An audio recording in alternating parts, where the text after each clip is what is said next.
বায়ুমণ্ডলে কাৰ্বন ডাই অক্সাইডৰ শতকৰা পৰিমাণ হ'ল 0.03।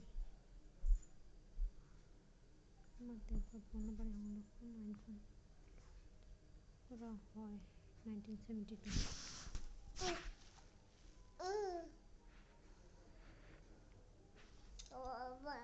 আমাৰ দেশত বন্যপ্ৰাণী সংৰক্ষণ আইন বলবৎ কৰা হয় 1972। বই পড়ি, তুমিও বই পড়ো, বসো, নিচে আসো, নামো। অসমত প্রবল ভূমিকম্প হৈছিল 1950 চনত। জীৱ, বায়ু, পানী, মাটিৰ মাজত থকা শোষক চক্ৰক বোলে জীৱ ৰাসায়নিক চক্ৰ।